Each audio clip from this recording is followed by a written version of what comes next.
और अब भी मन नहीं लगता कुछ लिखनेगा। आपने काटना कुकर पड़ेगा, इस चीज पे काम करना पड़ेगा। क्योंकि सर छोटू राम ने कहा था बोले बोले किसान एक तो बोलना सीख ले, एक दुश्मन ने पहचानना सीख ले। आपने बोलना भी सीख लिया, दुश्मन ने पहचानना भी सीख लिया। ये भी इस दुश्मन की नाड़ कुकर तोड़नी है, वह सोचो। क्योंकि एड़े बैठे एड़े किलकी मारे 75 साल से सत्ता परिवर्तन नहीं, व्यवस्था परिवर्तन करनी पड़ेगी। कितना टाइम हम लड़ांगे?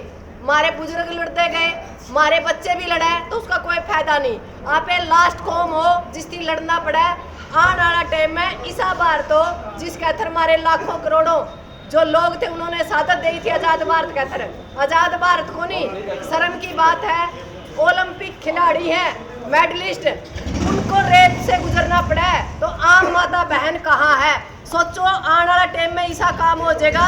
आप लोगों के आपने देखा भी होगा सत्यपाल मलिकाड़ा में हमारे बुजुर्ग जो 80-80 साल के खंड के बांध रहे थे, उनके कूड़ में ओणी मारे थे। तो इस व्यवस्था को बदलना पड़ेगा अपन है।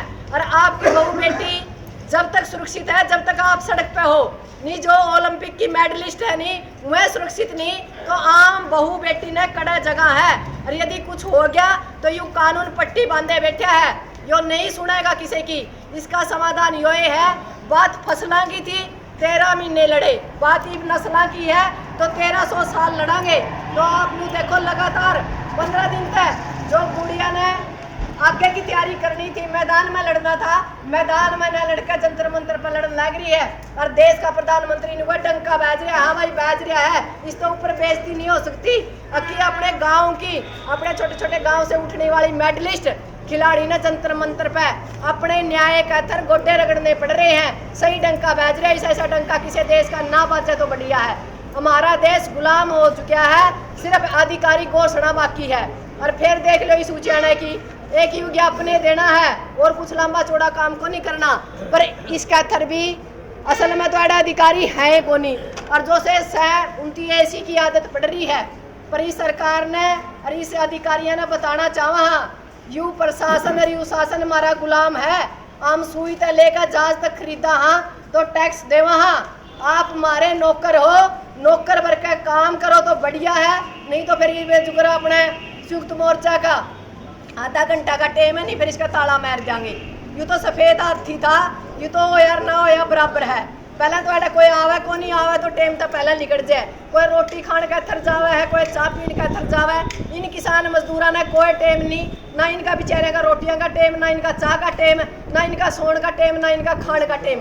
लगातार 3 साल तक लगातार लड़न लग रहे हैं। तो सोचना चाहिए आज हम लड़न लग रहे हैं, एक दायरा में हम खत्म हो जाएंगे। आने वाला टाइम में जो आज बैठे हैं नहीं सिट्टा में, इनके बड़का की कोई गारंटी को नहीं है नौकरी लागेंगे, मैं भी फिर मारेगी तरिया इस सड़क पर लड़ेंगे।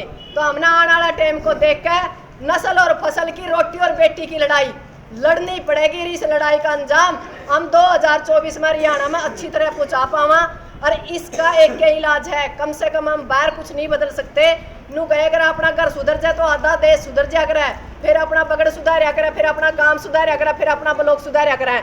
अपना इनकी बार पूरा फोकस ये होना चाहिए कि इस उचाना को कैसे बचावा, इस हरियाणा को कैसे बचावा, इस भारत को कैसे बचावा। इस उचाना पे फोकस कर लो। इन 2 गदड़ बिल्लिया ने बैर काट दो, अगर जोटे जोटे लड़े और भोजिया का नाश, अपना हो लिया जमा नाश। अरे 2 वाली वार्स है, पर इस बार का मतलब 2 साल का पूरा हरियाणा में नहीं। एडा जो साहब है उसे का मुख्यमंत्री की खैज हो जाए और काम करने जी नहीं करता।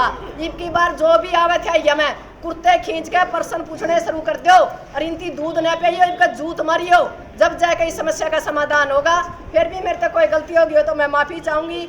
जय जवान, जय किसान, जय हिंद।